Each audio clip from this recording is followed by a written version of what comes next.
Mhm.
Some people are still connected to audio. How do I sound? Do I sound okay?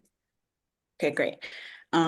I'm just gonna, there's only a couple of us, so I'm gonna keep watching the waiting room to see if people are trickling in and then we can get started.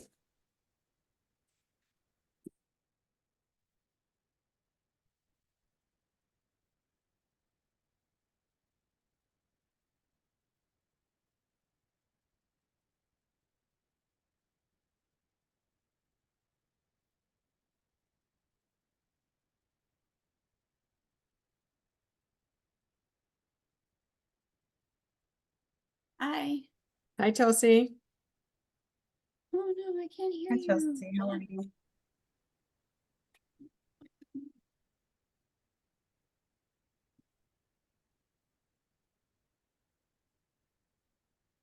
Can you guys hear me? I can. Oh, I can hear you. It's just that no one was talking. Good to see you, Lynn. Hi, Amanda. Hi, Allison.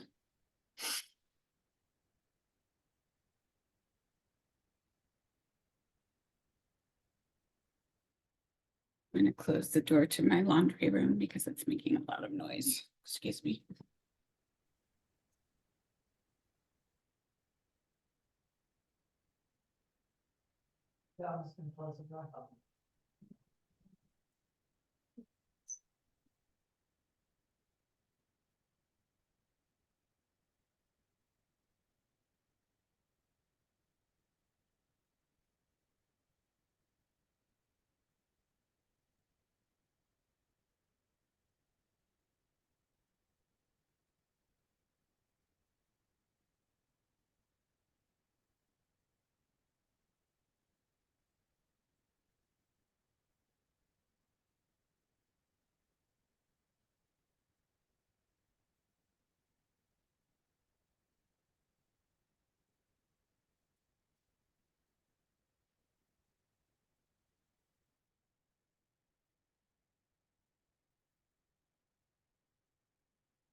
Okay, we're waiting on at least two more people before we can get started.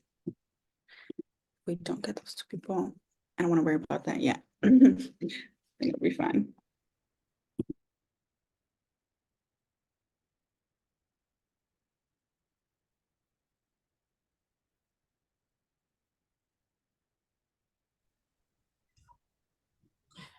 Get my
It looks like from the people who said that they could make it, only Jean-Luc is not here yet, and he said he was gonna be late.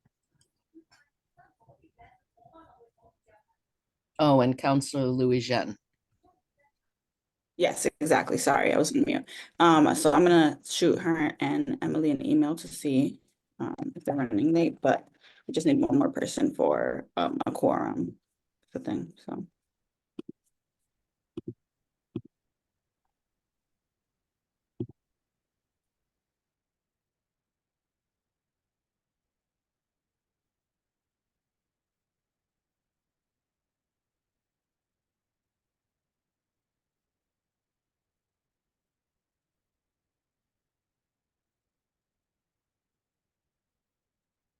But if you want to do introductions while I figure it out, we can totally do that just to, get talking, not sit here awkwardly. So I'll put it in the chat, but if you guys want to give me your name, your pronouns if you're comfortable, your job or organization that you're a part of, your interest in commemoration, historic preservation, and why you are excited or looking forward to being on this subcommittee. So let's start. I can start as a Great. fellow BLCer. I'm Chelsea Blanchard. I'm the not so new staff architect now. I think I've been here a little over a year. And I am excited about this commission, as are most of you, I'm sure, because I'm very interested in new or different or edited legislation that would allow us to fix or obliterate Article 85. I'm the staff person that reviews all of the Article 85 applications. And so I, daily get a little reminder of how much of our historic fabric is being demolished. So I think are those the questions you asked? I'm sorry. Yeah. Yes. So Yeah. that's me. Do you want to pass it on to someone? Allison, do you want to go? Sure. Hi, everybody. I'm Allison Frazee, she, her. I'm Executive Director of the Boston Preservation Alliance. We are Boston's leading nonprofit advocate for historic preservation and building reuse citywide. And I've been waiting for this group to start meeting. There are so many things to discuss. Article 85, of course, is a big one. There's also minimum maintenance laws and demolition by neglect and all kinds of things that impact how we preserve space in the city. I think this is a real monumental moment of change in the city. There's a lot happening, and I would love for preservation to have a strong voice in that change. There's a lot of really positive things happening with zoning and planning, and I'd love to see some of the things that we've been advocating for decades now get integrated into that change. So excited to be here, everybody. Thank you. Lynn, do you want to go?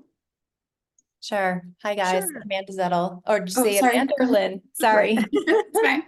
All right. Amanda Zettel, she, her, Charlestown Preservation Society president. And I pretty much echo Allison's comments. We've been dealing a lot with Article 85 in Charlestown, and we just went through a planning exercise, and I sort of have a little bit of better insight as to how preservation can work a little bit better with the sort of new zoning changes and how we can do that citywide. So thanks.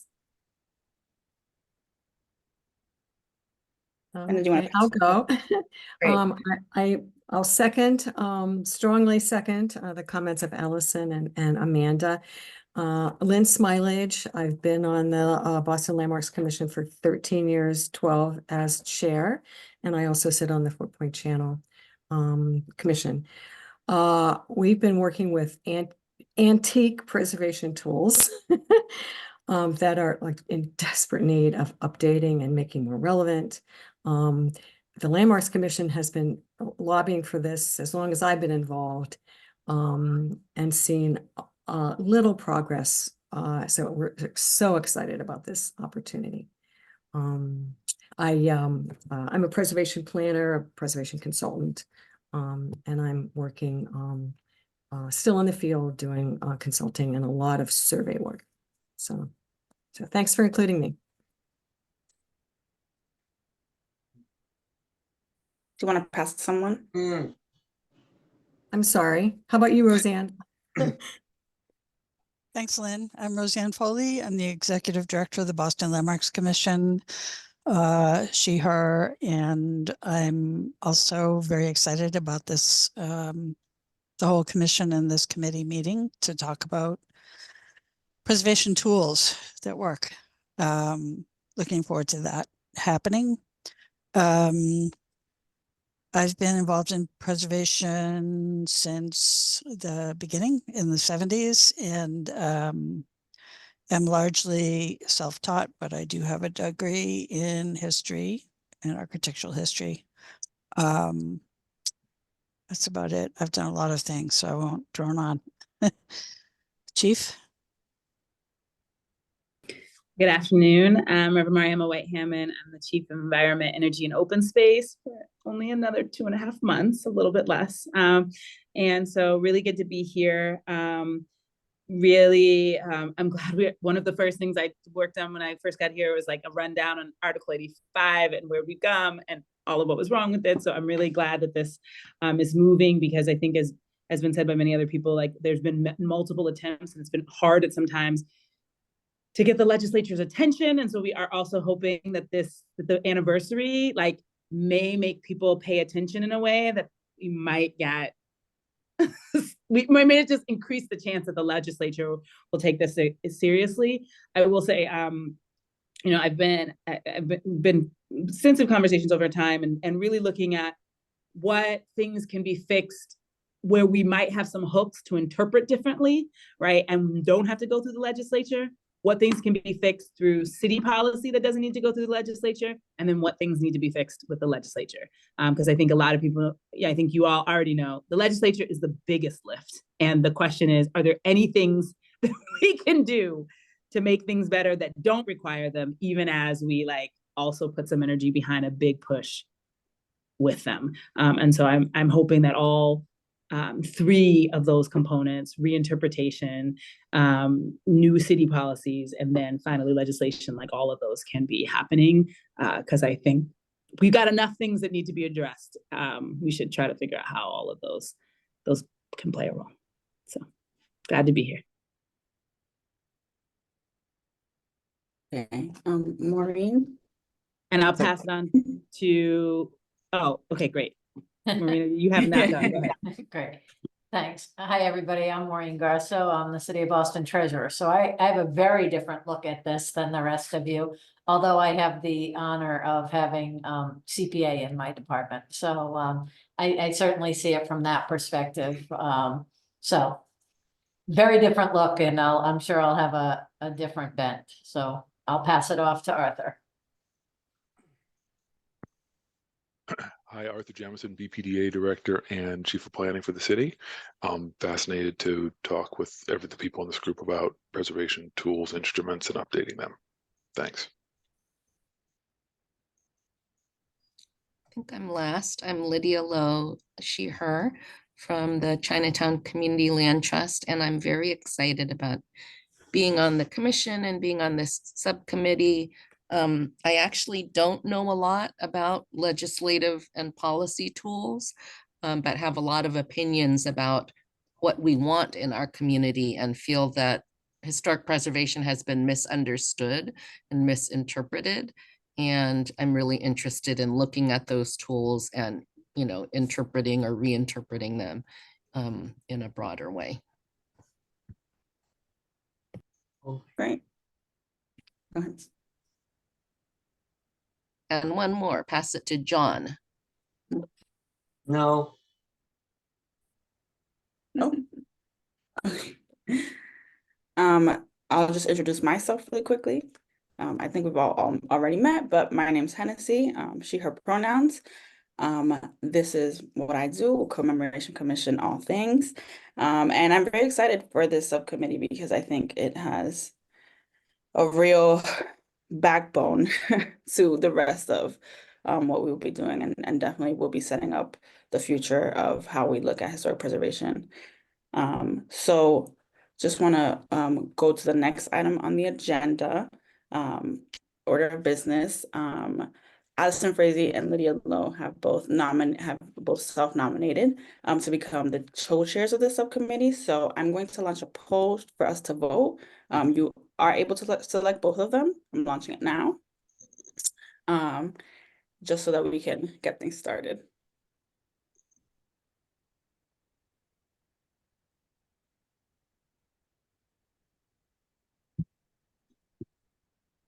Okay, great.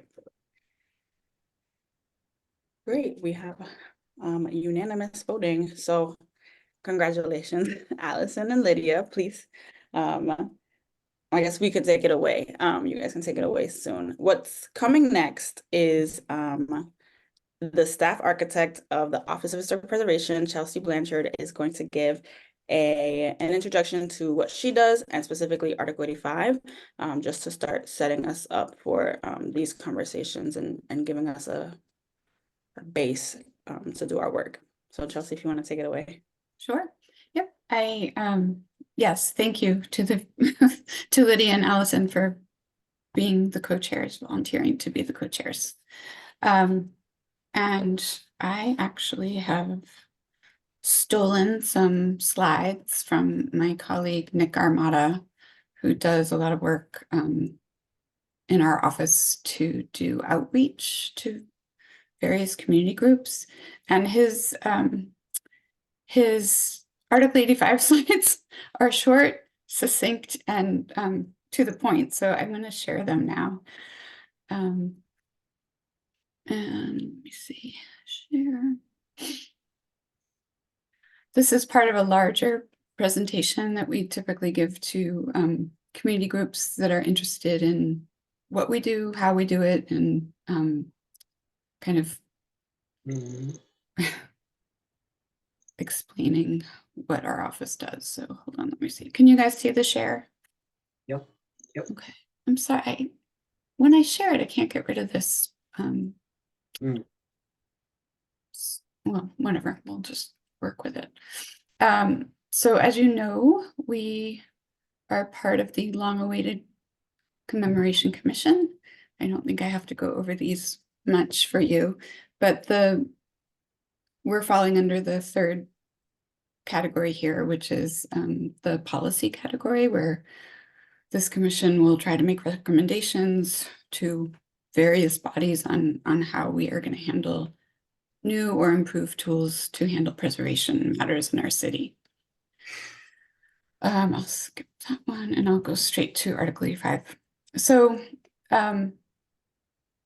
Article 85 established in the 1990s to sort of allow the city to put a pause on demolitions of older significant buildings, so that we get a moment just to clarify what's being demoed and do some research if we think something is historically significant and we need to invoke a demo delay.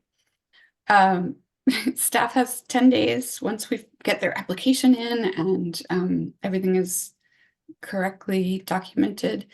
We have 10 days to do research to determine the significance, at which point we make a preliminary determination of significance or not. And if it's a significant building, we bring it to the Landmarks Commission, where we have a process of doing a demo delay hearing. We can get into more of those details in a minute.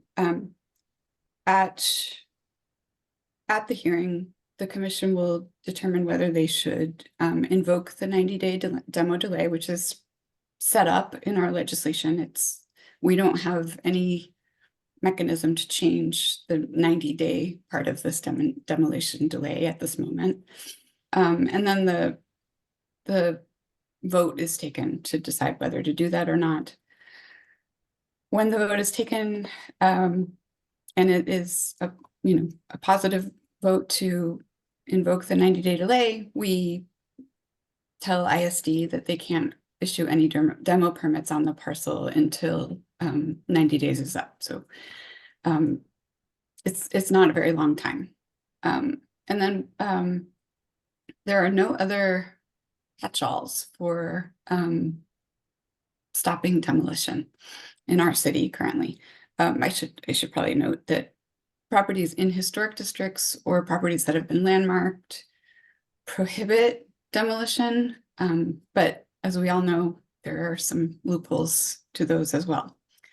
One thing that people don't usually know is that the clock never restarts, and this upsets community members at some times because they see the 90-day delay go through, and then they're happy because it didn't get demoed, but then the next person that buys that building or this, the current owner 5 years later can use the 90-day delay that they obtained. So the delay stays with the property and never expires under our current legislation. Sorry, I skipped one here. So this is basically the process that I just told you about. And so if the applicant is very determined to get through the process quickly, we have one of these happening right now, they can get the building demoed within 121 days. Here's one of the loopholes that people use. No matter what, Inspectional Services Department can always determine that something is a public safety hazard. And no matter where it is located, they can call for a building to be taken down. The way people do this is by hiring an engineer that will certify that the building is structurally unsound and a hazard to public safety. And we've had a few of those in the short year that I've been here. Or Chelsea, just leaving it abandoned so long, letting water come in, just like allowing things to happen that are inherently going to cause the building to be structurally unsound. Exactly. Yeah. We've had one or two of those since I've been here too. So just to give people a little, I don't know, some levity on where we stand. This is the delay for our fellow neighboring cities. And, when you look at ours, which is 3 months, it's really a shame because there is no mechanism within the 3 months to save a building really, unless a petition has already been filed. It takes a little while to get a building landmarked and usually longer than 90 days. So I'll stop sharing this. I can give you these slides if you want at any point, Hennessy. But I thought I'd just give you a little update on what I see from my desk. Every builder, developer, owner who wants to take down a building in the city of Boston has to apply for an Article 85 application. In a perfect world, all of those hit my desk. So ISD gets a building permit that mentions demolition. They send them to me. They send them to the Office of Historic Preservation, the BLC, and hopefully we are catching all the demos that are happening. It is not uncommon for things to slip through the cracks and buildings are demoed without coming to Article 85. I would say that that's, I hope, the exception, not the rule. But I have seen a few this year. So this past year. So I'm seeing what's happening in our city in a really weird way. So I see that a lot of buildings in two particular neighborhoods are being demoed. And there isn't really anything I can do to prove, the historic significance of them, but it is causing kind of a glut in certain neighborhoods. I find one of the processes that an applicant has to go through if I determine that their building is a significant building is to come up with alternative designs to demo. So alternatives to demo, we call them, they have to submit to bring to the hearing. And I find that those are often not feasible. And Lynn can attest that, you know, sometimes they're just silly and not buildable, not real. So our process doesn't really require an owner to really think about how he could reuse the property with the historic building intact. There's no guidance on what they bring to us. And so I take a little bit of liberty by trying to say, you know, this is an impossible build, or you'd never get the zoning for this or whatever, but I don't really have the authority to tell them to bring me a real project. Because as we all probably know on this call, most people are going to just absorb the 90-day time frame into their construction schedule and go through with the demo in any case. So we're using a lot of resources, city resources, on this demo delay, and it's not working. So the building gets demoed anyway. So you know, I should know off the top of my head, I don't, but I spend a lot of time on Article 85. So that's a city employee that could be doing something better and more useful with their time. But it's the law, so we have to follow it, and we have to process everything through. So that's just, I'm gonna probably stop there. I think all of you are probably more familiar with Article 85 than I am, because I'm new to this, but just to say that I'm available to the subcommittee at any time that they want to discuss this process. And I hope to be part of the process of changing this particular aspect. And the chief is right. I also see a lot of, the commission also sees a lot of demo by neglect. So I think it was Allison that brought up laws to kind of prevent that. And I think there are other cities that are doing a good job with that. So that's it. That's my little depressing spiel on Article 85. And I'm really here for you. Like I want this to happen. And I'm interested in how this commission might get some change, like what are the mechanisms to the change, because I think we all understand that things do need to change. Thank you. Thank you, Chelsea. Mm-hmm. If you guys have any questions, we can open the floor for some before we move on to the next topic. But if not, we can. Yeah, don't be shy. I've seen it all. Go ahead, Lynn. I just wanted to add that that actually the commission has worked for more than 12 or 13 years on solutions. We have convened subcommittees that met many times, considered all sorts of options. The Preservation Alliance has been hugely helpful in that exercise. And it was all for naught because there's no political will. We haven't had support from the powers that be to move anything forward.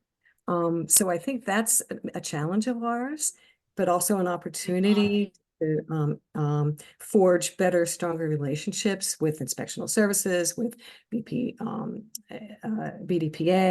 because those are essential players in this whole exercise. So, but I'm hoping we can make it happen. Thanks. Thank you. Allison? Yeah, thanks. Thanks, Chelsea, for that. And Lynn, I was going to say something similar, is that we've been working on this for quite some time and trying to find solutions. And, you know, like I said, I think this is a really pivotal moment where we can try and work with some of these other processes that are happening to integrate this into the larger planning effort, because it's really ineffective the way that it is. Everything from the name, we're not here to delay demolition. You know, I speak for the Alliance, but I hopefully speak for the entire preservation community. We're not here to stop growth. We're not here to stop new construction. We want projects to move forward. We just want them to be done in a very thoughtful and sensitive way that protects historic resources. So what I'm hoping that we can do, and thank you for your vote for me and Lydia. We're happy to be here to help facilitate these meetings. But what I'm hoping in these meetings we can do is think bigger picture, because we can make tweaks and changes to Article 85 and we're still not going to achieve our end goal of finding alternatives to demolition. It's ultimately what we want to do is look at each building in the city and see how can we reuse this building, whether or not it's landmarkable or capital H historic. We should be looking at every building and saying, for environmental reasons, for affordability reasons, for community reasons, is this building worth saving, and how can we make it better? How can we add to it, put additions onto it? How can we make this building serve its community better? And if there are no options for doing that, then we start talking about deconstruction and salvage, not mechanical demolition. And other cities across the country are really leading the way in some of these issues, minimum maintenance laws, deconstruction and salvage policies, and we're kind of behind. And I think that Boston, being such a historic city and being a coastal city, we have the opportunity to show real leadership in these areas. And it's time that we do that. So I'm hoping that this group can really think big picture of not just this one ordinance or this one policy, but how can we integrate this in a meaningful way into all the work that we do in the city. That's great. Lydia, I think I saw your. Yeah, I had a question about, is demo delay the exact same process if there is any kind of historic district? No, so historic districts prevent demolition. You're also in, yeah, kind of. It's a tricky question, Lydia. Historic districts are protected from demolition delay, and typically a building won't get demoed in Back Bay or Beacon Hill or any of our districts. Same goes for landmarks. There's sort of a language in the study report that prevents demo. However, this issue of demo by neglect is the loophole that sort of like allows things to happen within districts and with landmarks. So it's many times I've seen cases where the owner or the developer comes to the table with this preconceived notion that we're going to try to stop demo, and hires an engineer and also talks to ISD to say, to have physical proof that, and a stamp, an engineer's stamp, wherein the building is, you know, too far gone and can't be salvaged, and that it would be a hardship for the developer to do so. You know, I've been in preservation for 25 years, so I know that almost anything can be saved, and that's sort of the lens that I come from. However, I have also worked in construction, and I understand that, you know, it's a big lift sometimes to actually go through the effort of restoring and reusing a building rather than starting new. So I understand both sides of it. However, I think the city makes it a little bit too easy on builders and developers to, you know, just provide that engineer's letter and have a talk with ISD, and then we're done. And then the takedown order is issued. And in matters of true public safety, of course, we're for that. And there was an interesting sort of case study of this recently in the North End, where ISD actually worked with us and tried to find ways to, the developer and ISD sort of worked with us to try to save a historic building in the city, but the foundation had been completely compromised by some waterworks, by city work long ago.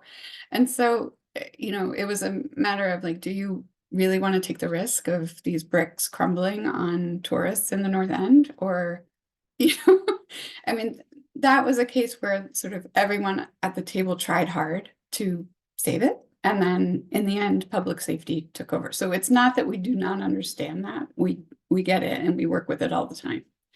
But a long answer to your question, Lydia, it can happen, but normally doesn't happen within districts and with landmarks.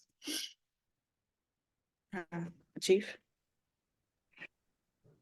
Yeah, a couple of things. I'm glad we're really leaning in. A couple of things I think are worth thinking about and really figuring out. So one, from what I've reviewed of our Article 85 work prior to me coming in and some of the conversations that we had with Brian Glasscock, I think it would be worthwhile for us to figure out who has the best language on demo by neglect, because it's something that I've heard us talk about, but I haven't seen us put any language together. Where some other things I know we have language and we just need to like lean in.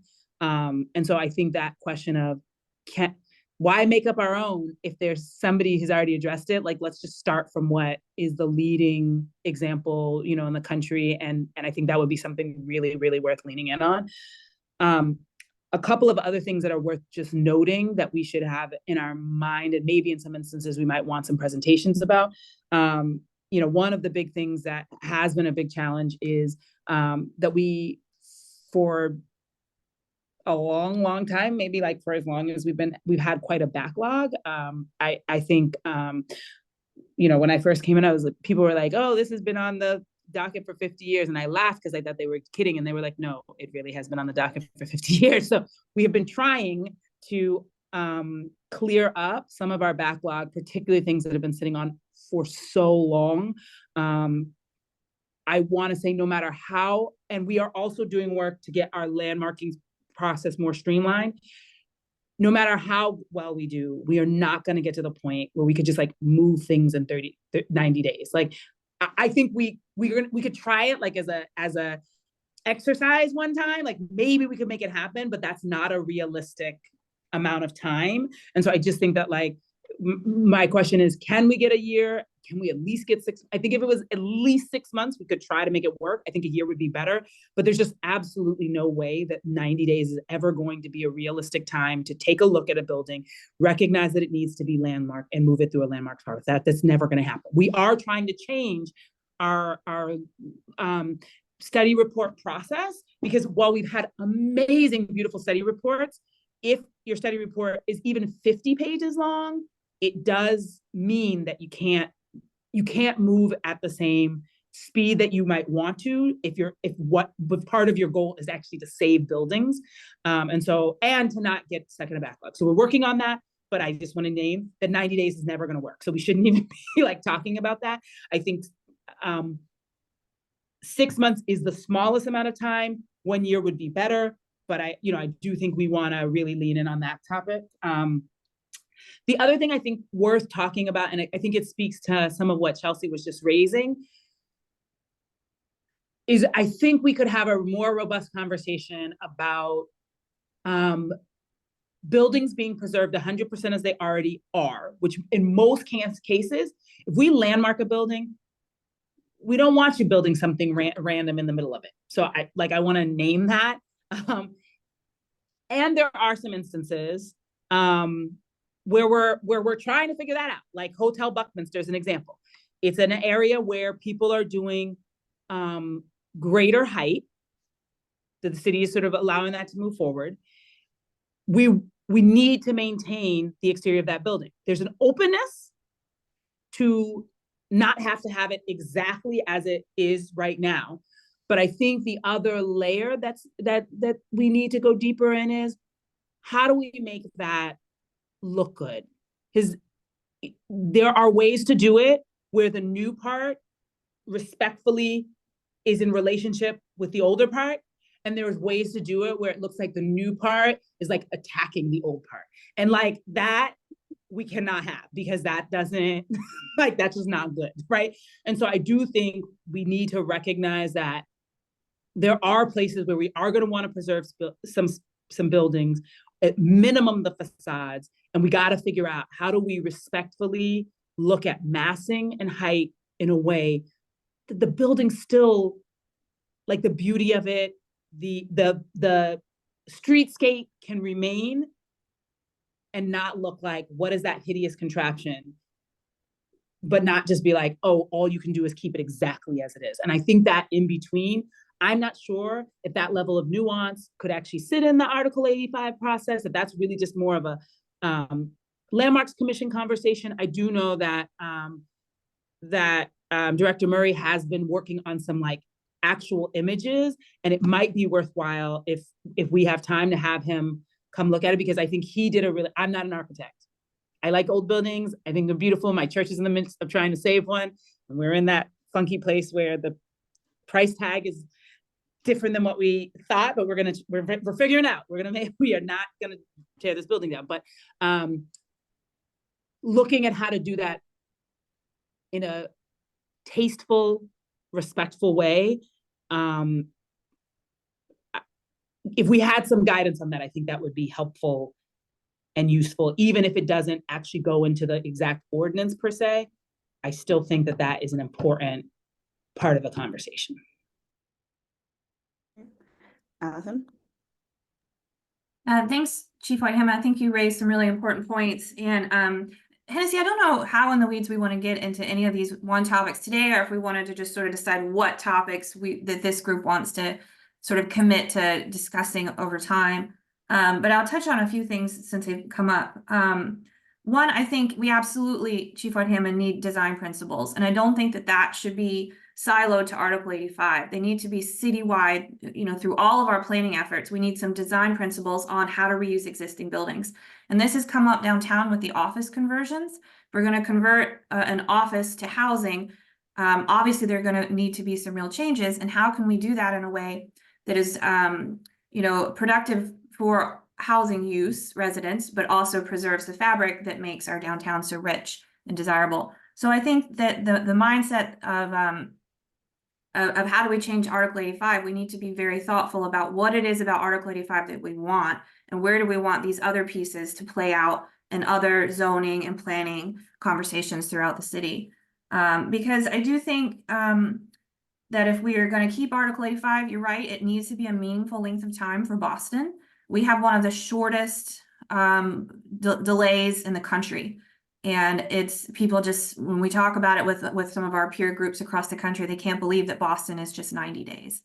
It's not a meaningful amount of time. It's not a productive amount of time. And everyone gets frustrated because the community groups come out, they think they've done something, and the building comes down anyway. Developers see it. Either they fold it into their timeline and it's a blip for them, just another annoying set of meetings to go to. Or, it's frustrating for them. They see it as another hurdle. And that's not what we want either. So, but I wanted to say, if we do talk about in this group lengthening, I think to at least a year, maybe even 2, there needs to be a process by which you can get out of that. We put the delay on, but if you meet these benchmarks, then the delay can be waived after that. And that way that's a meaningful process we create where the community can get involved. We can say, okay, we've looked at all the alternatives. None of this works for us. We like what you're proposing. Now we can waive that delay. So that I think is something we should be thinking about, how we want this process to actually work if we're going to make changes. One thing to think about, other countries like England, they have grades. So there's a grade 1 building, a grade 2 building. Maybe grade 1 buildings we don't put additions on because they're that significant. Grade 2, we really like the facade, but we're okay with an addition. Grade 3, maybe there's some key features like scale or materiality we like, but we could see that in a new building.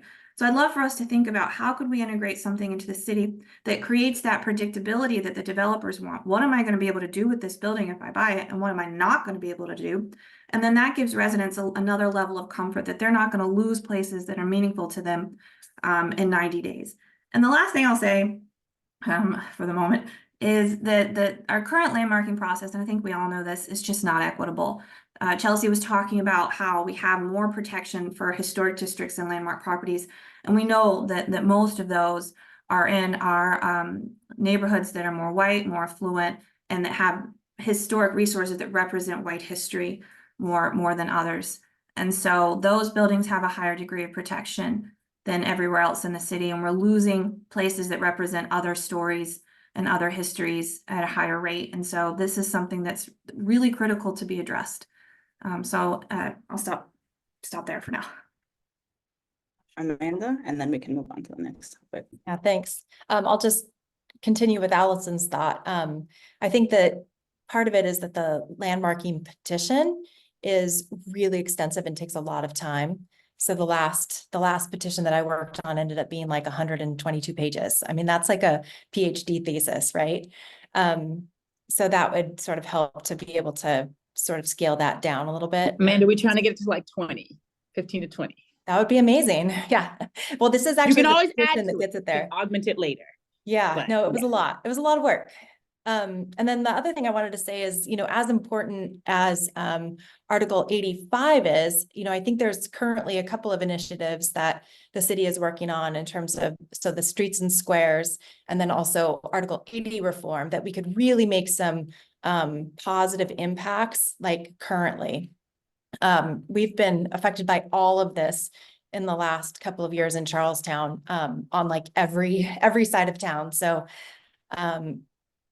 I can speak to that a lot in the future, but I think, Article 80 reform and streets and squares is really timely because that's going through fast and furious. Thank you, Amanda. Actually, Tennessee, leads do you us- mind if I just beat one more drum on this? Sure. I love what you just mentioned, Allison, about London having a grading system, because without a citywide historic resources survey, it's like we get hoarse by saying this all the time, but without an honest to God historic resources survey that covers all of Boston, all of this is hard to do. And you're right. If a builder or a developer looks at a survey and says, oh my God, I don't think I'm going to buy this building because it's a grade 1. This would make a lot of our, this would handle a lot of our problems. So I really think that whatever we do on this committee, one of them should be to sort of create a mechanism for funding of a citywide survey, a timeline, and the appropriate people to do it. Sorry, another 2 points. BPDA has recently reached out to us more often, I think, than they used to in terms of their planning efforts, urban planning efforts, which I love. So, for instance, they just looped us in on city and squares and said, streets and squares, and said, how can we protect the historic resources in this zone that we're thinking of upzoning? Office to housing conversion. I sit on the review of every single one of those projects. So, downtown. Murray is trying really hard to make some effort to make sure that our historic preservation efforts are recognized there. So I absolutely agree with Amanda that we have to key in to things that are already happening, but it should be mandatory. So I think at the moment our planning agency is being collegial and saying, hey, Chelsea, come on to this meeting. We'd like to hear what you think. But I don't get invited to all of the planning meetings, and one of us from this office probably should be sitting in all of these planning meetings. Not to overburden our staff, but really that should be a position. So those are the 2 things I just want to say. Yes, I agree. Work with existing planning efforts, work with our colleagues, BPDA, ISD, both, and then establish a citywide survey that can be done in a timely fashion, establish updates to it, because we all know the fabric of the city changes. So those are 2 things that I think should be part of the work here. Thank you. Lynn, sorry. Oh, just quickly, a citywide survey is at the top of my list, and I think at the top of everyone's list, because without that baseline framework, we don't have a place to start. And we've been asking for that for a long, long time. It also will provide guidance in planning initiatives in terms of developers understanding maybe this area of the city is ripe for this kind of development and this area of the city less so. So I hope that we can I think that needs to be done first. Yeah, and that's a good segue into our next section, which is scope, timeline, and defining of the legislation and preservation tools subcommittee. And it starts with what are the tools at our disposal, what are the tools we lack, but I think I would like to add how do we see legislation and preservation tools functioning? So I'll write that. Not just for buildings, but places and heritage. It's something that I think we've been talking about, especially we just had the conversation, Lydia, Allison and I, about what it looks like to save culture, if that's not necessarily something that's intrinsic to built history. So I'll write that down. And then it's an open conversation. I think we can start talking and defining what these things mean for us. And then we can go on to what we think the tools that we have are and what the tools that we lack are, which I think we've touched on a little bit. But I think it'd be great to start talking about how we envision and want to define this subcommittee in terms of, for example, not the historic resource survey, buildings included, as well as cultural heritage resources. If anybody wants to get that started, and I'll type all of these questions up. So I'll add something, not because I think we can resolve it now, but I just think it's worth giving folks some context. So completely agree. I didn't realize that the historic survey was here. I thought it might be in time. Oh, goodness. Whatever. I'll turn it on in a second. Anyway, so one of the things is I definitely think the historic survey is important. One of the conversations we've been having is what is a mechanism that actually makes sure that it gets updated on a regular basis? Like, could we, and we did have an initial conversation, just so folks know, with BPDA to sort of say, could we have like every 10 years, we do a review of what we have, we update it, and then that would in some ways create a mechanism. Oh, great, thanks. Somebody just walked in, turned my light on. It would in some ways create a general funding mechanism for it. And the question was, could that survey be melded with a few things? So, because right now we want a historic survey. Arts and Culture is looking at a survey, looking at artistic resources.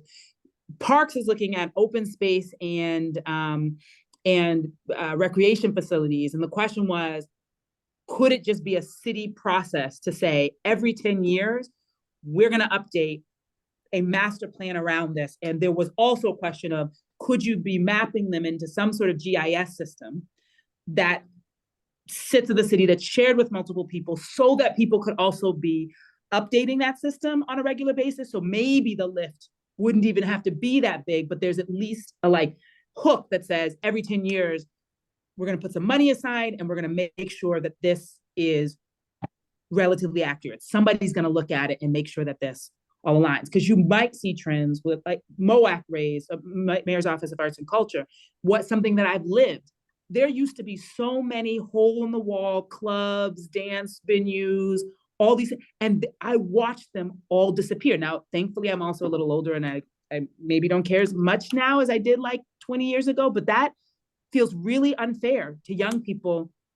Those places where I met people and made connections, and the fact that the real estate prices make it impossible to keep open those salsa clubs, to keep over those young under 21 dance club, like that's a real loss. And so being able to see those trends and track them some way seems pretty important. So that conversation just happened about 3.5 weeks ago. I don't know where it will fully go, but be interested to see if that seems like a good idea to this group.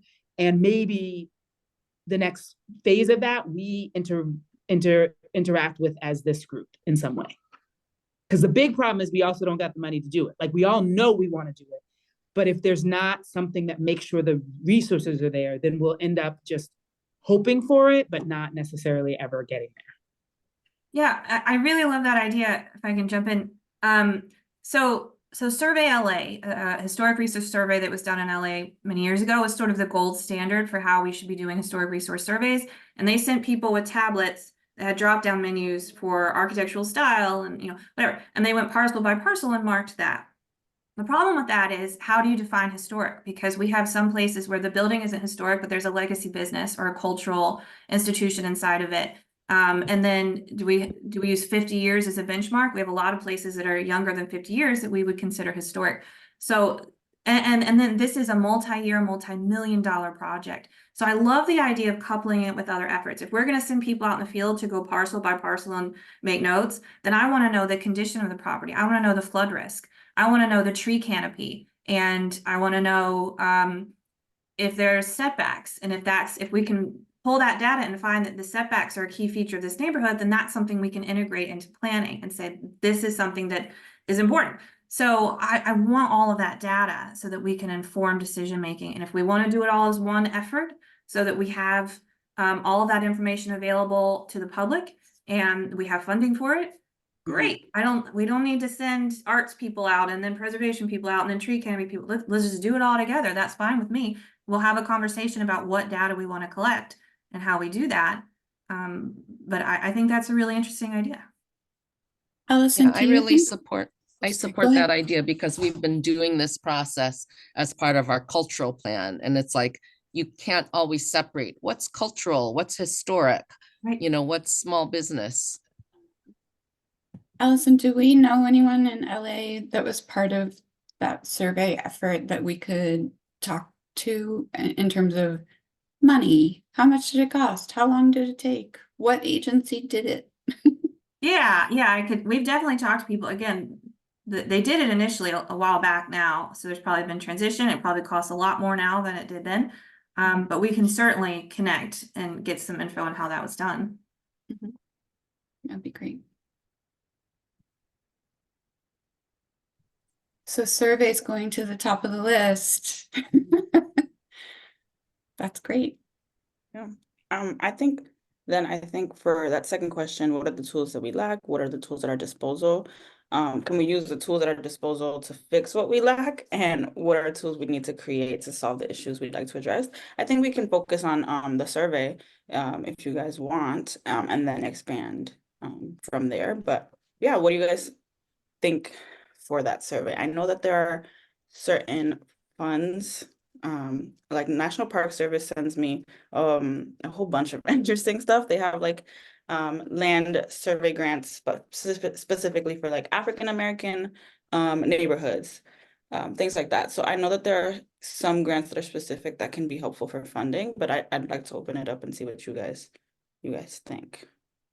I think Roseanne will know about this better than I, but we do coordinate with the Massachusetts Historical Commission in terms of accessing funds for certain surveys. So right now there's one that we just got a grant from, I think it's, I might be wrong, but it's from MHC to do a portion of East Boston. And last year, another portion of East Boston was done. So I think you're right, we do need to source funding, but this is also a city responsibility. And there should be city money that comes to this without a doubt. Go ahead, Lynn. I just wanted to speak to that because the funding available from the Massachusetts Historical Commission is very limited. And it's the kind of survey work that I've been doing for the last couple of years. The dollars need to be spread over the Commonwealth. So I don't know what Landmarks is getting, Roseanne, $30,000, maybe $50,000 a year, but I think that would be a drop in the bucket. And they also would want the survey to be performed to their standards and using their template. And we need to design something brand new and I think totally radical. Right. They probably want everything written down on a piece of paper, right? Which used to be the way to do things back Yeah, in it the has to be olden- no less than 24-pound weight paper, because that's among the things I have to send into MHC. So if anyone has looked at the MACRIS database that Mass Historical Commission has, that is where there is supposed to be a comprehensive survey of all historical resources in the Commonwealth, and it's probably 40%, if that. They don't update it when buildings are demolished. they don't allow any updates to the mapping unless there's a new form filled out. And I mean a form, a piece of paper filled out. So the sad part about it is that Mass Historical is a pass-through for federal funding, and what they give us each year allows us to do 125 properties per area. So you can see it would take quite a while to get an entire city survey. If we're talking about also collecting tree species and artworks and open space and parks and et cetera, et cetera. So yeah, it'd be great if they stepped it up. Council President Lujan. Hi, everyone. I just wanted to jump in and say that I think the idea of like the holistic historic surveys are great. And also in terms of the funding, obviously, I'm not promising any sort of city money, but I did see a comment. Henderson had a comment in the chat regarding bringing it to the city council, and just obviously wanted to be here to support that. I'm a little bit under the weather today, and so I'm mostly just listening. But just wanted to say that I think I think it was Chelsea, when you were speaking, you were talking about going out and doing the historic surveys, but also making sure that we are taking inventory of everything at the same time. I think that's a good idea, and happy to steward anything to the city council that would help the process. Thank you. Thank you for being here, even though you're sick. Thank you.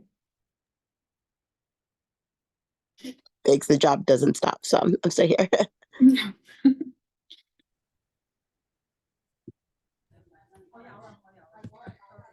So I think we've been talking mostly about the historic survey, which we all agree is really important that we want, and we want to expand the definition of historic assets to include cultural heritage assets and resources, and to look for a broader kind of intersectional process for doing these surveys.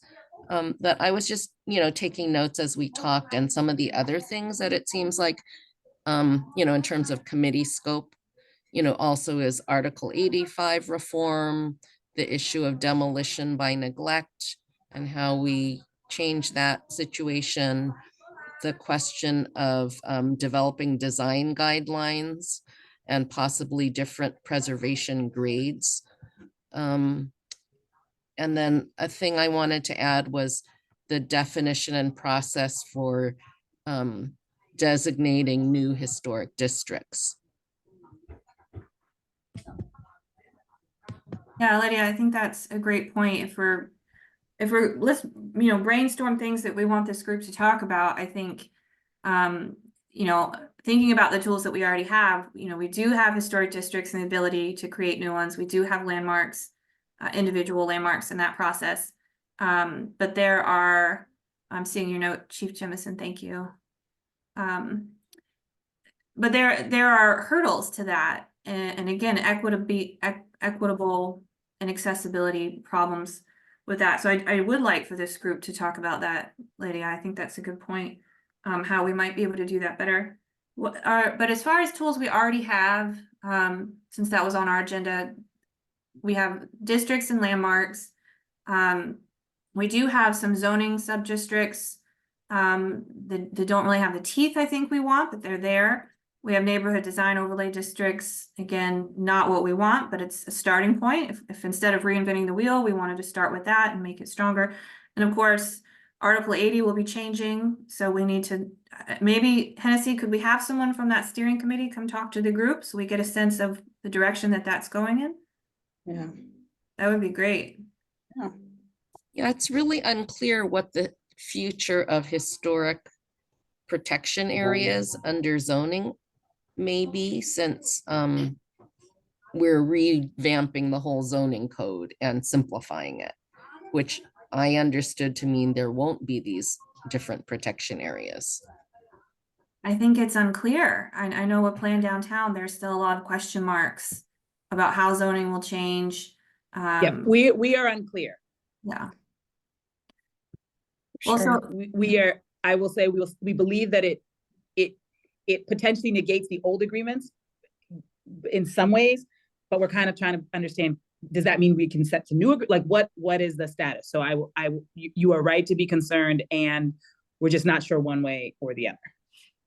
well, could Kathleen or someone from that's more familiar with the zoning process that's happening now come talk to us and provide some clarity on that? Someone from Squares and Streets? How can we learn more about those? Yeah, I mean, I think this actually moves us into our next topic of the agenda, which is the discussion on implementing a quote unquote speaker series. So I can reach out to so the people who work on Article 80 to see if they're able to make one of these meetings. And I wanted to open it up to see if you guys had any other suggestions on who you guys would like to invite and would like to see and give insight.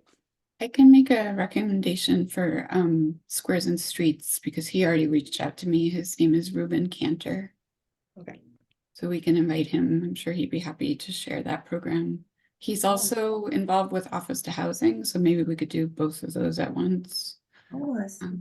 Chelsea, do you think Murray would want to come talk to us about his vision? I know he has some ideas that he's bringing to the table. Absolutely. Yeah, absolutely. So he could be another person. I think we do sort of, there's one thing about this committee that I'm hoping will happen versus sort of general hopes and wishes and desires. And that is that we sort of implement what you just called teeth. There needs to be some teeth to anything that we're suggesting, because I also review the neighborhood overlay districts that are required to come to the BLC, and we have absolutely no teeth. Right. That we can make recommendations and they can not build them. So it's a good example. Yeah. Sorry, Counselor, go ahead. I think she might just have her hand up still. Yeah.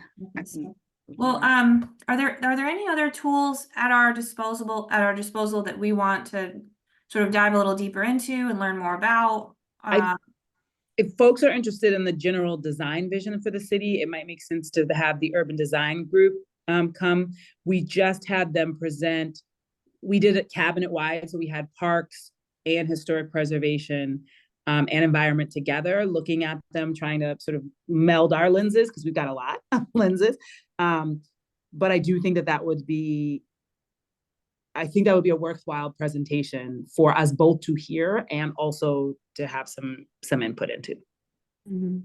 Chief Whitehammond, I have a question for you, and maybe it's premature, but with the restructuring of the BPDA and staff moving over to planning, has there been any conversation about moving anything in the environment department? As far as you know, is Office of Historic Preservation going to stay under environment? Is there conversation about moving it to planning? Cities do it both ways, so.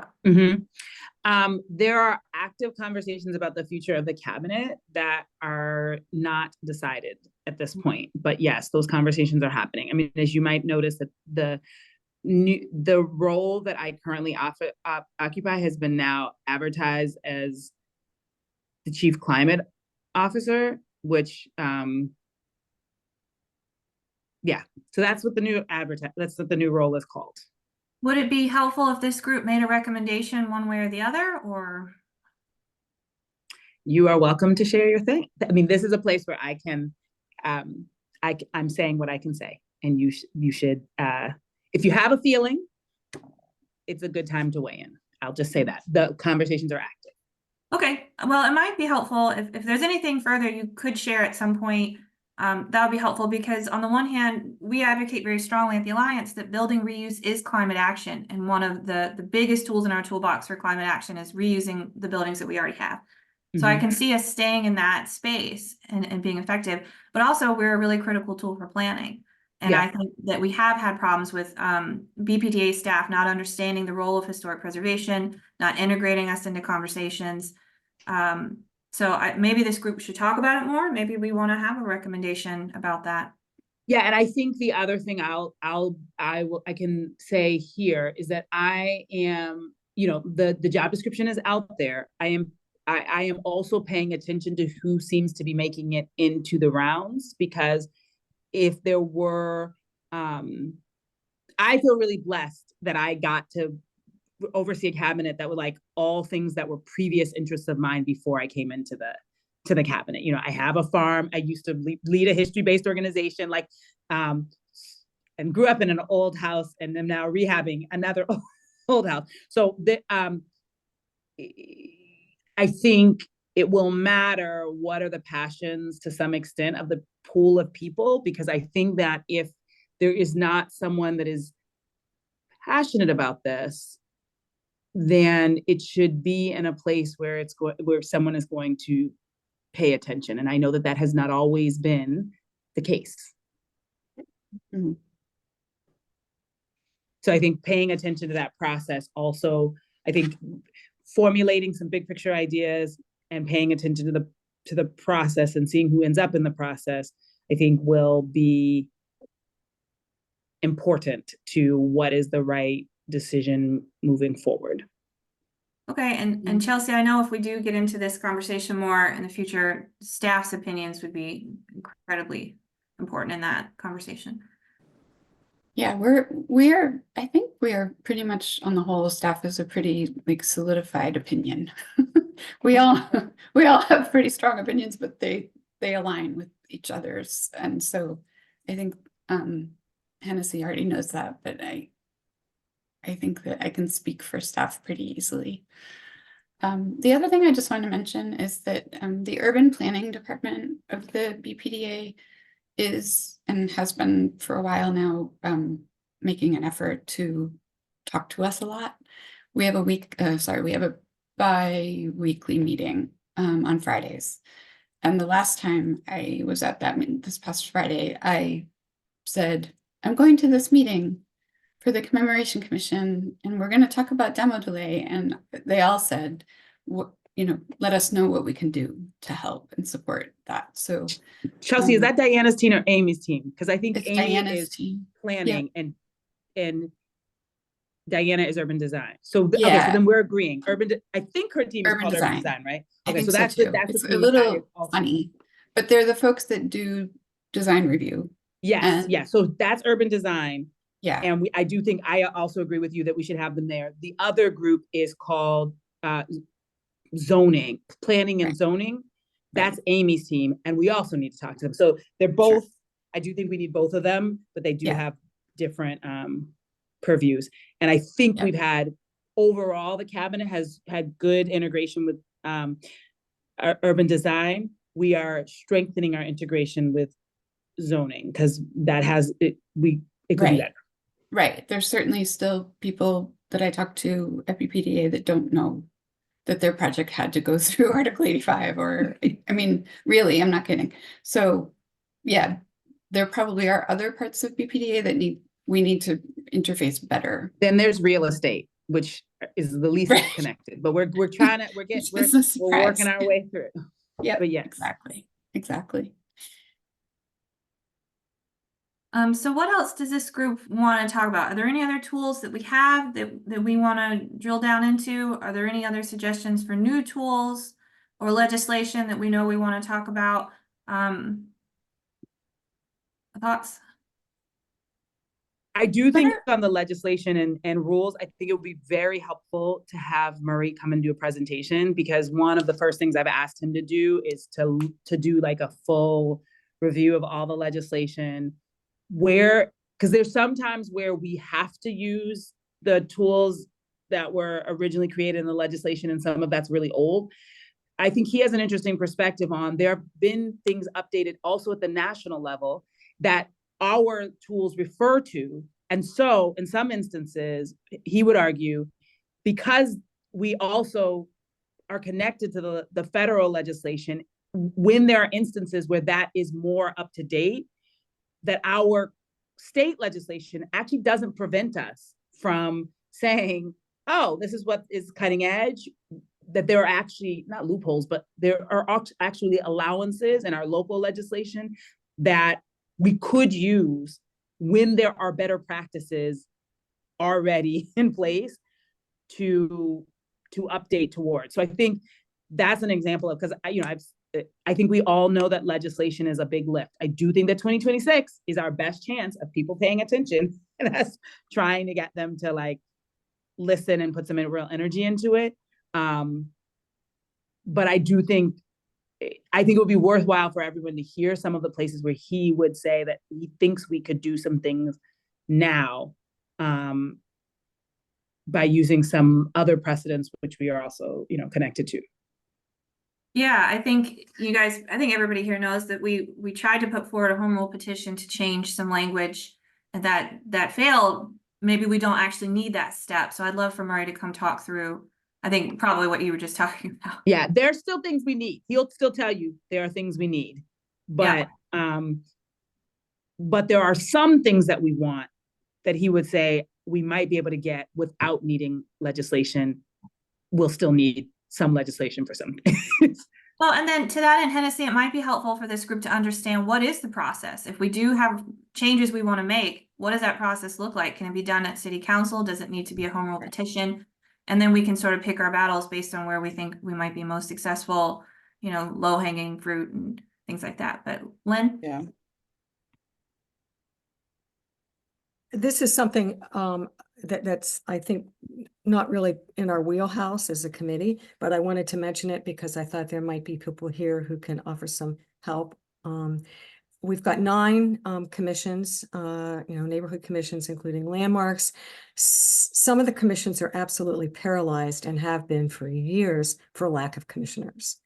My Fort Point Channel Commission meeting last week had to be canceled for lack of quorum. South End is desperate for commissioners, and commissioner appointments are made, but not where they're needed necessarily.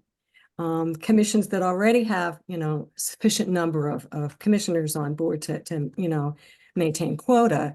And I am not sure what the solution is, but there's certainly a need, because having commissions that aren't fully staffed with volunteer commissioners is a real detriment to the public. People's applications, they have to get tabled. They show up prepared for a meeting, and we can't accommodate them because we don't have quorum. So again, probably not really anything, just wanted to bring it up. And if anyone has any Lynn, we had a check-in this morning about it. Some of it's going to move, but I still think that this is an example of a place where if more commission, the current district setup we have of needing to have both district commissioners and members of landmarks is going to reach a breaking point as new commissions come in. So I think there's a couple of them I'm trying to get Fort Point settled before I go. I have been leaning, it's been a long journey. Anyway, but we'll try to get Fort Point. Requires legislative change too, Well, this is a place where actually you may not. Yeah. There may be a solution. So anyway, but we'll come back to that. Well, thank you. Okay. Do we want to talk about measurable goals for the subcommittee? To plan and try to accomplish in 9 months and 18 months. I use those dates because that's what the legislation or the ordinance says. So I can read the ordinance actually over really quick. It says the goals of the legislation and preservation tools subcommittee include proposing a plan for a complete citywide historic building survey, which we talked about, that would inventory Boston's built history across all of its neighborhoods, recommending reforms to the Article 85 process, suggesting adjustments to better align funds from the Community Preservation Trust with aims of equitable citywide historic preservation, and putting forward other policy changes that would enable the city to have a more comprehensive, equitable, and effective historic preservation process. Within 18 months, the subcommittee shall produce an initial report summarizing such proposals to be approved by the vote of the full commission and presented to the city clerk. So that's why I used 9 months and 18 months as benchmark dates. But given our conversation, I wanted to open the floor to see what you guys thought would be measurable goals that we can put together in a report. And that'll be part of a conversation that we start to have, you know, once we're talking about, for example, changing how we appoint commissioners for the BLC. It's a very completely different and complicated process from how I was able to find and get commissioners appointed. I did not have to go through city council, so that's, I mean, it went through, but it didn't require it. So that's something. And I know we are talking about the speaker series, and you guys have commented a lot of things, but I just wanted to open it up to start streamlining what you guys think we should be focusing on and trying to accomplish within 9 months and then within 18 months specifically. So this has always been something I've been wondering about because it's such a short time. Is this commission, and I know I'm just a guest here right now, but I'm going to ask the question anyway, is this a set of recommendations that we're assembling It's an amazing question. with clear mandates, or are we supposed to start some of this work? Like that's what I never know. And I know Yeah. that there's no money to set up to start any work. Yeah, I mean, the way that I had interpreted it was a both and. What we can do, what we can implement, we should. Things that are easy to accomplish, things that don't necessarily need it too much, like legislative change or things like that. But then the things that are big, like a complete historic survey or of the city, that would probably have to be a proposal, then get approval. But I don't know, the ordinance is a little bit superfluous in terms of what it says you can or cannot do. I mean, it doesn't really say you can't do anything. And it also doesn't really tell you exactly what it wants you to do. So it's a little bit tricky. Hennessy, the other groups, like, are they the ones charged with creating a trail or an event, or are they making recommendations for someone else to create the event? Yeah. So Timelines, Archives, and Curricula is technically recommending a timeline of significant historical events to comprise the focus of the larger commission's work.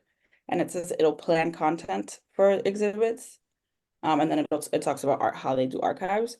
But they have to recommend and plan. And it seems like events, exhibits, and trail will be, but not necessarily, because the events, exhibits, and trail subcommittee also is recommending events and exhibits that educate participants. So I kind of see that as like the Timelines, Archives, and Curricula subcommittee is going to produce a lot of the actual product, actual content. And the events, exhibits, and trails subcommittee is producing the event. But again, it's kind of superfluous in that way, because it says here, events, exhibits, and trails will do that. It will acquire related public and private funds to benefit tourism, historic sites, and economic development. And within the first year of convening that subcommittee, events, exhibits, and trails will produce an initial actionable plan of next steps in support of commemorative events. So again, they're also not necessarily putting on any events, they're just producing recommendations or action plans for those things to be executed.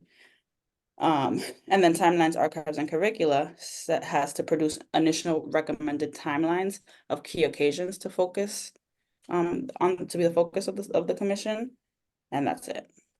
And then they have to go and do archival work. So it's all kind of we have to produce a thing, but not necessarily execute those things. So I think that's where it gets a little tricky.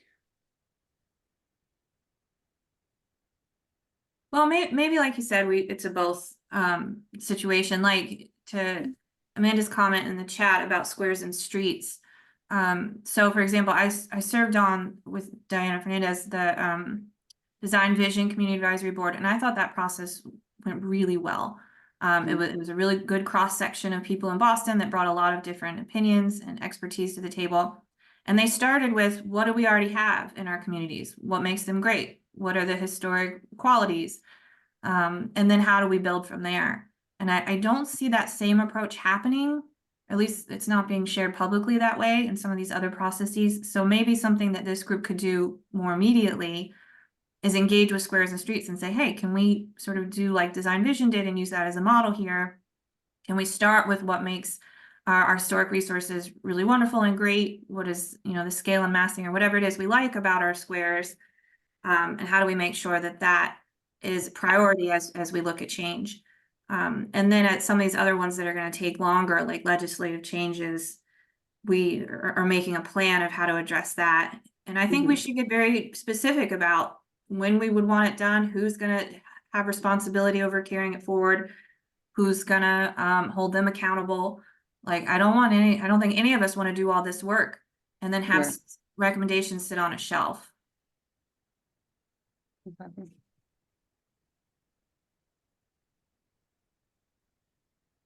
To your point, and I this is not resolved. This is an example of a conversation I have. I think we're setting up another meeting to talk. I did have a quick conversation with Amy Chambers to understand what the connection is with the larger zoning reform in Article 85. Because when she first came in, we sat down and shared with her some. Brian Glasscock shared some of his stuff before he left, and I shared some perspective with her. And there was just like a massive number of things that were trying to go, and I never got to quite clarity of like, where does it sit in there? So Squares and Streets and Article 80 have been like moving, and I'm just not clear. So I will be meeting with her to just clarify, like, where do they see it in the mix of all that? Because I don't yet readily understand where it fits in all of all of those other pieces. And if you don't understand, you can imagine how the rest of us feel, where there's all of this coming out at the same time, and it's really hard to piece together what's happening when and what impacts what and where we engage for our specific advocacy interests. So anything you can learn and share with us would be really helpful and appreciated. Yep. Is Arthur on this commission? On the subcommittee?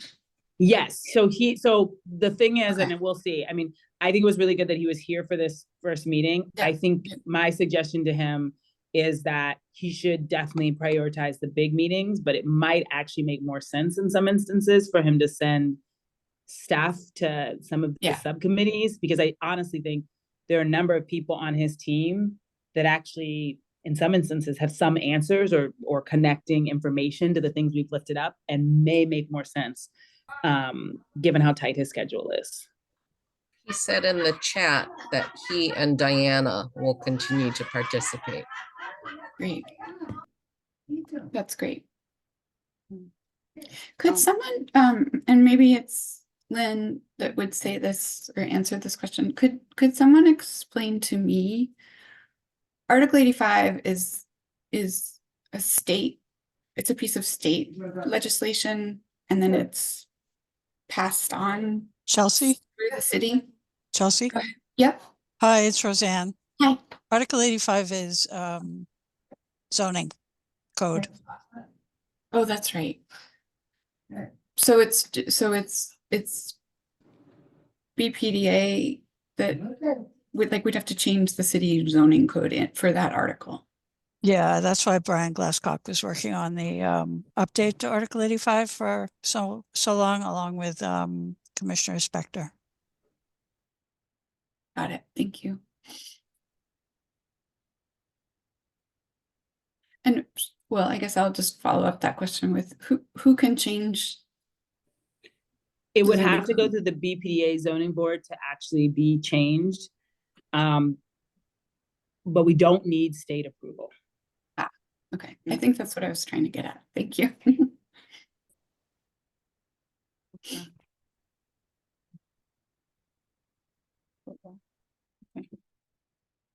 Do we have any other comments? Any other ideas? I'm writing this down. So for what we could make good actionable plans for within 9 months or less. Even I have engaged with Squares and Streets, plan on how to address legislative changes. How do we make sure it doesn't sit on a shelf? And I think we're gonna have to dive into that further depending on what the thing that we're trying to address is. So larger zoning reform with Article 85 and Article 80, legitimate alternatives to Article 85, and how to start interacting with the BPDA zoning board, in terms of Article 85. So creating a timeline, Hennessy, Chief White Hammond, or maybe someone that's more familiar, I would like to know, where is their urgency? Where are decisions happening right now, where if we want to influence those decisions, we need to be active, and where can we wait and get to some other things down the road? So Article 85 is one that I'll just name that I think we had really hoped would move in this. Part of the reason I reached out to Amy like a week ago to sort of get something on, and she's on vacation. We had some, our schedules were not in great alignment for a little bit, but I think that's moving. It might already be on my schedule. I just have to look at it. Is to just sort of understand, is there an opportunity there? Because I think my understanding is that squares and streets was going to move relatively soon. I'm hearing some clamor. I'm just trying to understand. That was part of what was taking up the most space. And so other things were going to go after that. And so I just need to sit down with her and just have an understanding of sort of like where the timelines are on all the different pieces, because this might be something that there's relatively good alignment on and we could move, but how soon, we need to make sure that the BPDA board and ZBA like have an understanding so they don't feel like, what? But I think they should have some because there were previous work done. So I think getting a clear understanding. I do know that Article 85 is something very clearly, when I was talking to Councilor Bach, when she, introduced this, there was a strong sense that that was something that needed to get done. I do think the survey is also there. I think there were three things. I think we talked about all of them. So Article 85 really should get done. And I'm just trying to assess, because it's not in our purview to say, we all feel good about it, let's take a vote. Can we get it through? What's the schedule with BPDA? Because I do think that that's something this committee should do. And part of what we might want to do is look at what's already there. I do want to get a real political sense before someone new comes in and there's like all these transitions, like, what do we think? Where do we think it really is? What would it take to get it on the calendar? Because that was definitely something that we needed to get done. The survey, I've spent a while talking about that. It's something that staff have lifted up clearly. But what's been very clear is resources are the biggest challenge. Time and money, resources. And because it's been so long since we did something comprehensive, you're now looking at something that is like a gargantuan lift compared to what it would be as if we were doing it regularly. So I do think there's a lot of agreement. I know definitely in our team that we should not just push to do one time and let it sit, that we should be trying to push for some sort of push for something regular. Now what I'm trying to do is figure out, can we get that and can we link it, quite frankly, to organizations that tend to have more money?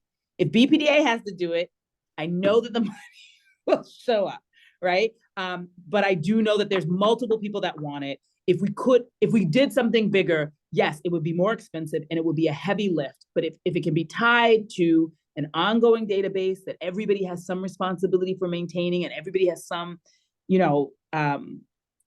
login and access to, maybe we can get it done. I'm going to be very direct with you that the upcoming budget cycle may not be the easiest one to move this in.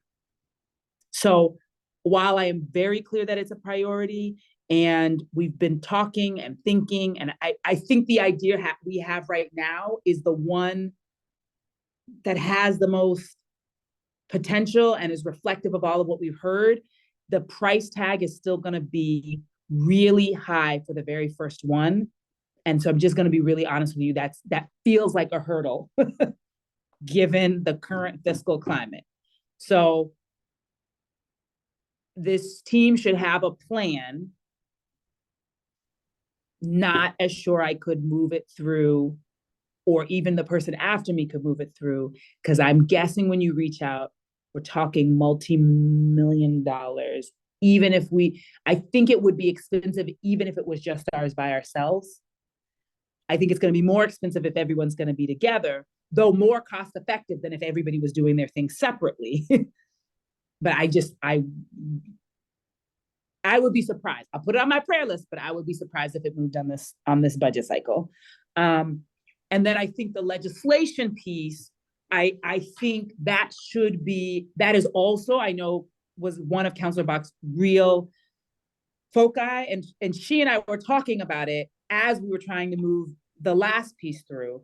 And I actually think our previous thinking was, it's so small, maybe if we just push it through by saying to people, all we're just trying to say is and, right? Like, oh, we just need a small change. So you don't even think of that.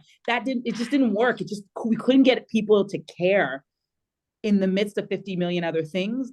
And I'll be honest, I also think with the current budget crisis at the state, it's going to be hard to get enough attention. So I think 2026 is the hook. And I think that we shouldn't try to just move one thing. We should try to have a comprehensive list and push it all together, because it may be 20 more years before we get another bite at that apple. And so whatever we put through, I actually don't think going small is the right approach. I think go big, comprehensive, have a strong story for why we need it.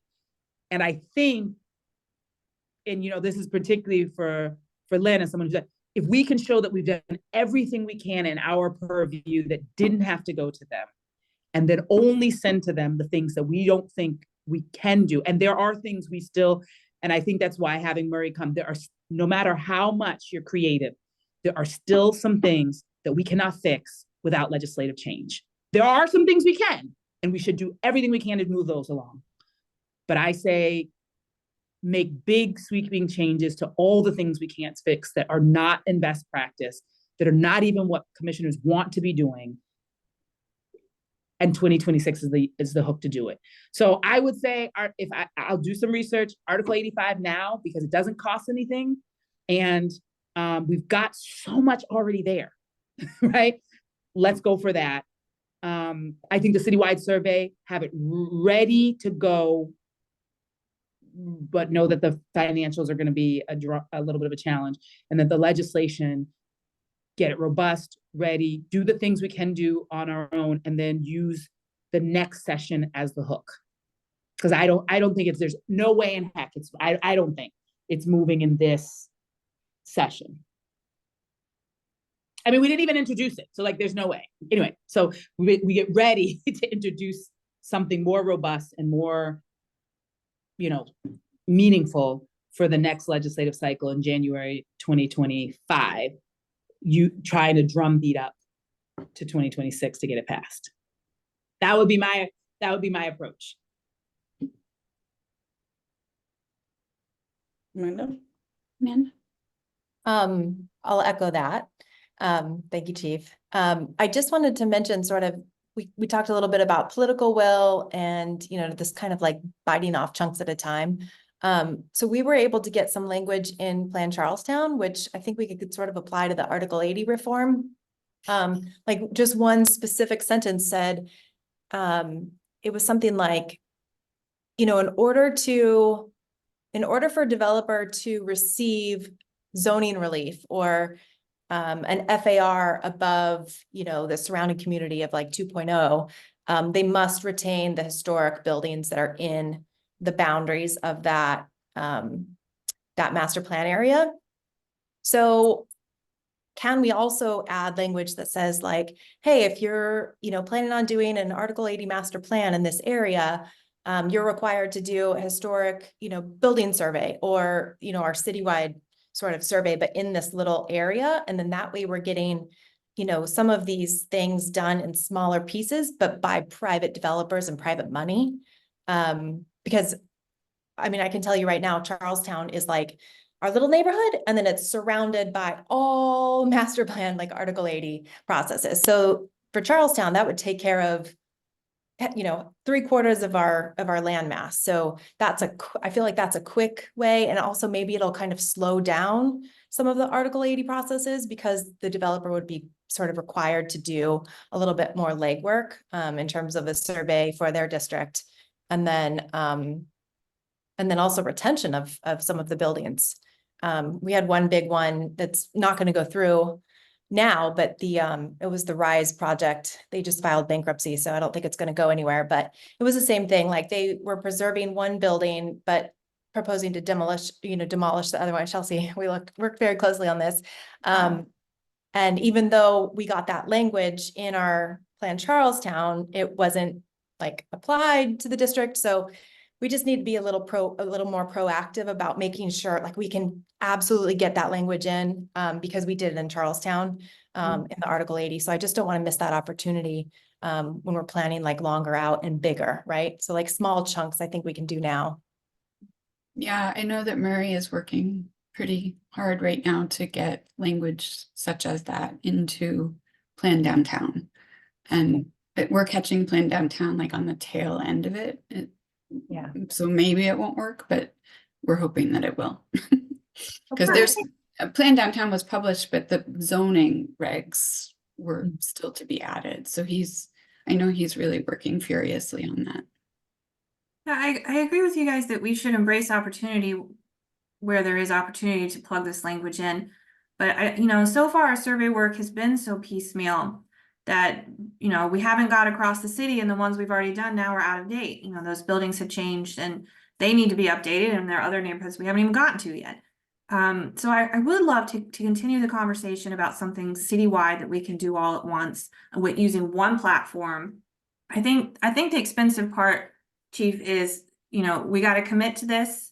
Whoever wants in arts, whatever else, and create that technology to create the platform. And then we have people that have expertise in those areas go and actually do the field work, all using that same platform, which will be accessible on the city website. So yes, it will be multi-million dollars, but you're paying for the technology either way. You're paying for the people to do it. You just be paying more people to do it all at once. And then, we get it done within a year, 2 years, whatever. And then in 10 years, they go out and they update them all, however we want to structure it. But to me, that can be more successful, long-term, big picture, so that we have in this moment here the resources that we have comprehensively. We know how many buildings of this architectural style or by this architect or that represent this type of history exist. And then we know how to advocate for them. This is the only one that's left. And we know that because we have a citywide survey. Then we know we have to advocate for that because it's the only one left. So that's where I think it would be really helpful. One other thing that's been on my mind that I wanted to mention that I was hoping this group could discuss. I feel that something the city really needs is a body of people, a committee, a commission, whatever, that is charged with discussing things like statues, memorialization, and name changes. This keeps coming up. We have a lot of streets and squares. We have a lot of statues and things that don't represent the type of history that we want, or that aren't there that we do need to represent the history that's not represented in public art or memorialization. And there's no one body that's addressing this that has the right. The Arts Commission is taking that on. So that they just got $3 million to, over the next 4 years, I believe it is at this point, do a examination of all of what we have. And I think we all know what that's going to show us, which is that we're overwhelmingly celebrating some parts of our history and underwhelmingly celebrating others. And then actually to lead those conversations. So they've already been reaching out to some of us to ask, for instance, what is our current policy on naming and renaming? What we are finding, I know that they're going to come out with something relatively soon, is that there's a hodgepodge and sometimes no policies, but they've already started the work of being like, what is your policy? So I do think, I totally agree. And that actually is moving. We do have a representative of MOAC, but we only have one. And Hennessy's, what committee are they? Because that's another group. Like we're BPDA, we might want some more staff here, for instance, like Chelsea is presenting to us, super important. There are also people in a couple of other agencies who are supposed to be doing that. And one of our challenges, sometimes they don't know that they're supposed to be doing it. Sometimes they're not as like linked into us as they should, but yes, that is something that is happening and is funded. They are one of the people that have the money to do some of their survey work. Some of us do not, but anyway, yes. Well, that's great to hear. And I would love if those discussions included people outside of the arts, because it is an issue beyond just public art. It is about history and memorialization, and there are people with expertise in that, so. Jean-Luc, are you part of that group? Yes, we're one of the sub-grantees, North American Indian Center of Boston.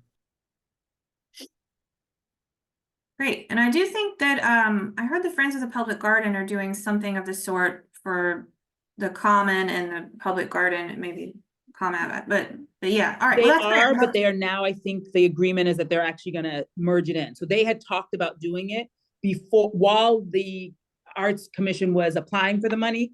And now that that is going, I think my last understanding was that they were having some conversations to talk about how to align them, because we shouldn't do the Common without the larger conversation. So I think that's moving. Great, well, thank you. That's good to hear. All right, Hennessy, what else were we supposed to discuss? That's it. All I have next is open discussion on relevant topics, public comment, and then adjournment. So if we only have 15 minutes, so we can move to public comment. I don't know. And if we don't have something, it's not the worst to give the time back to people, because we're gonna have meetings where we don't have any time left, so. Yeah, so if not, though. Are we advertising these to the public in a meaningful way, or how does that work? So it's a good question. I mean, I just set up a newsletter so that people who want to get informed can join that newsletter, and we can send these out. I also have on the website a calendar, so people can add the calendar to their own, and then they get updates on all of the meetings that are scheduled. But you know, it can go out to the BLC newsletter now that it's like a thing. Now that the commission is a thing, we can have the BLC newsletter include our dates. But I mean, I see that that's some advertisement, but meaningful advertisement, I would take a pause at, because I think there's more to be done than just like a newsletter or a calendar, you know, so. Or wait, sorry, I'm so sorry, Hennessy, I just zoned out. Did you say social media posting? I didn't actually, and so that's So a we good can point. do, I think Yeah, we can probably yeah. do that when we do our public notice, because I think Mhm. that's, and isn't there a city, like a, I don't know what I'm trying to say, like a city chat room or something like that? Oh, Mm. Slack. Slack, yeah. Mm-hmm. Thank Yeah. you. Yeah. I don't use it, so I don't know. That's bad. I don't like it either, but I use it because I have to. Okay. Jean-Luc. Yeah, I wanted to really quickly go back to the speaker series point, and just suggest the supporting an Indigenous communities program manager and Joe Bagley from archaeology, the city archaeologist, just kind of like go through the points of like archaeological cultural resources that might be under the ground and things like that. And then in the point earlier about a possible platform for tracking some of this stuff, I'm really curious about the status of Imagine Boston 2030 and like how we're actually kind of like tracking some of that implementation, or if that's just a report that's just living out there and there's no real tracking that's going on.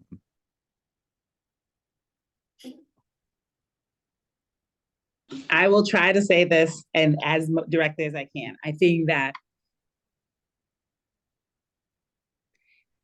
a couple of years ago, there was actually like a staff and a team connected to it that was at least tracking that. I am no longer clear that that exists. And I think that is telling of where we are. I'd just like to add that that preservation is not included in that strategic plan for the city. And that's something that an issue that we raised a few years ago. But I didn't get the sense that it was being actively implemented, or maybe portions of it are being actively implemented. But preservation is not in there. And I think that was a real oversight. Correct. Is that why we're having to like force our way into these Charlestown Plan Downtown Yes. meetings? Okay, I get it. Thank you. Yes-ish, because I'm not sure that they're really looking at a Imagine Boston Ah. 2030. Okay. I think we have a history of things being done in silos.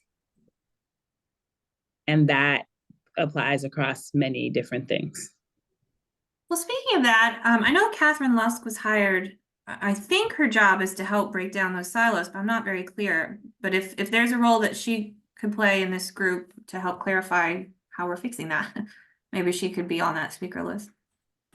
Yeah, I mean, I think that there is a planning advisory council, and it has led to some. So, for instance, like, there was a moment where White Stadium felt very disconnected from the Franklin Park Action Plan, and it was like, how could we be moving it? And there's much more alignment now. Like, we just had a meeting about it, an hour before this meeting, where we were like, how could we be looking at these things together? So I do think that there are some ways that is facilitating conversation. I think it is still a culture shift that will not change with a couple of meetings. It will have to be, sort of more, it will take some time, but I will say this as somebody who is a member of the advisory council, although I have to say, I feel like I'm wearing too many hats. I'm like both environment and open space and historic preservation. So I'm like, that's a lot of roles to wear, but I do think that space is being helpful in turning some of the tide. And it does bring things onto the agenda where there are multiple different interests. But I think we've only been meeting since October, so it's gonna take more than a few meetings. But I do think you could certainly invite her in. She's very open. Like, one of the things that they're talking right now about is unified community engagement standards across the city. And there's a whole subcommittee that's just to start by saying, what are we all doing, and how much alignment is there or isn't there? So there are ways that she's really trying to break down some of those things. And I think it would be great to invite her. I think there were things she could add.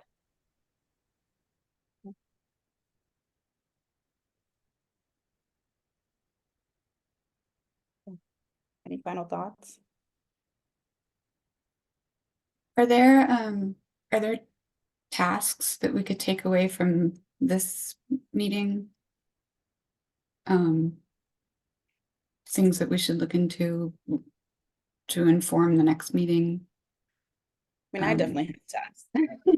You have a task. I mean, luckily I can tell already that you're taking notes and you're gonna remind us of what we talked about. But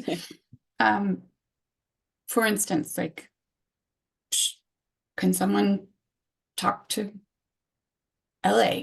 Can someone find out who the best people at the BPDA? I mean, we just mentioned 2 or 3 people at the BPDA that we should be looping in. Yeah, so I'll connect with LA or attempt to on that one. And I think all of us that have the ability to share these meetings and what we're talking about, we should do that so people know that this is happening.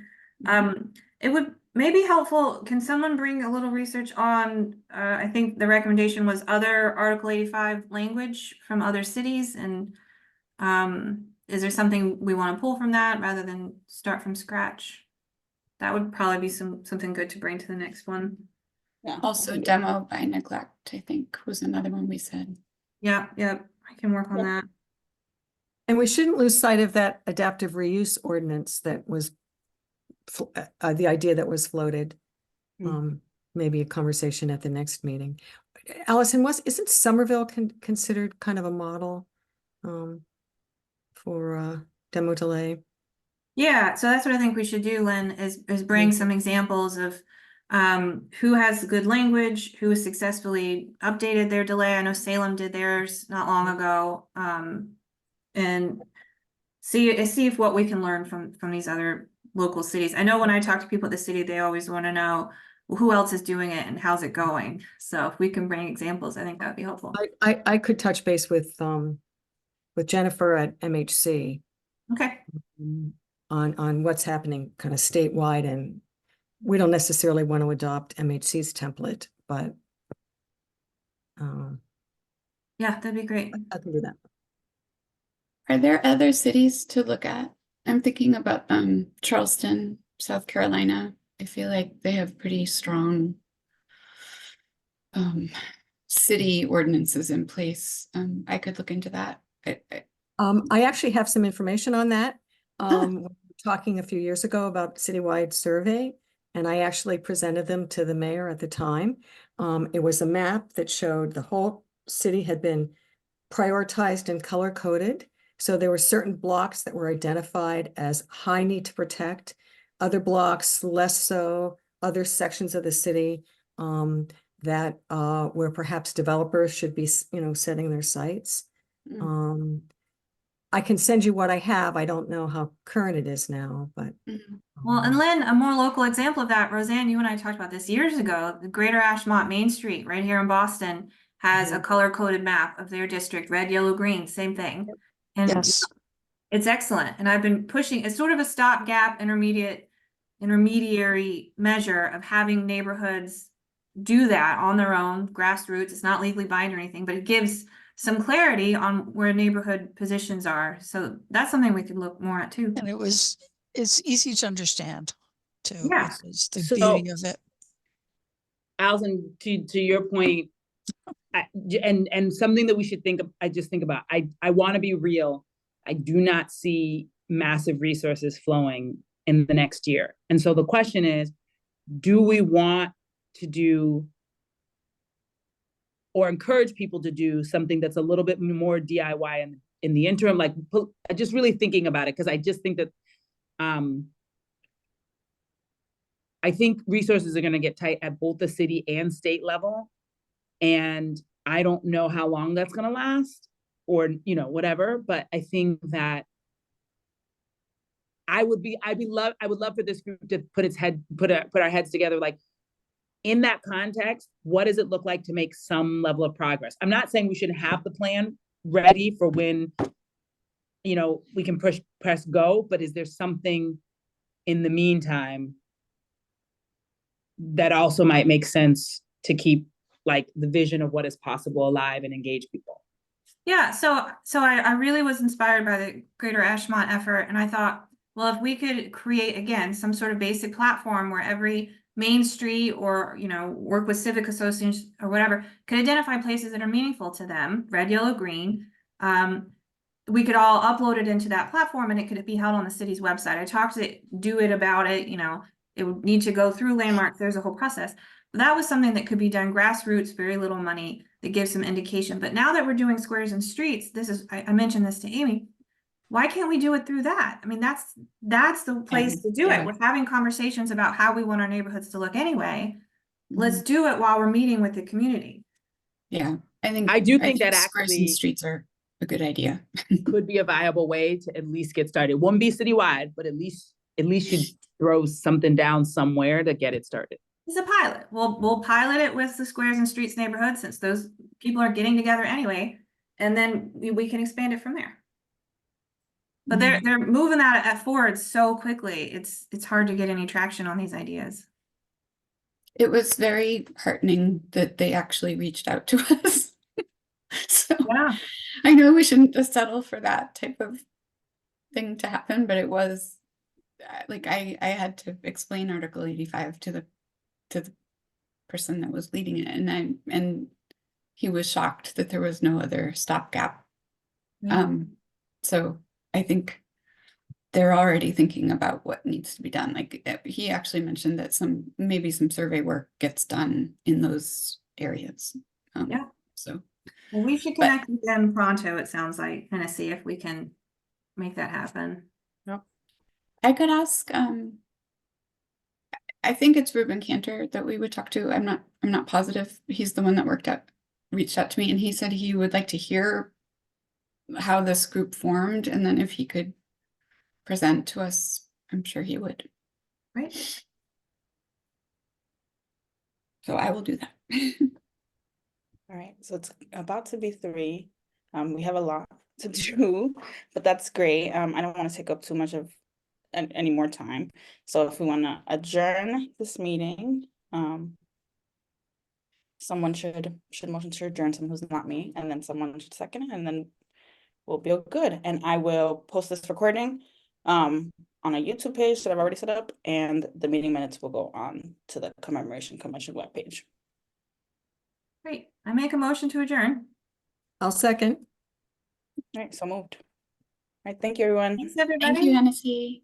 Thank you. Bye.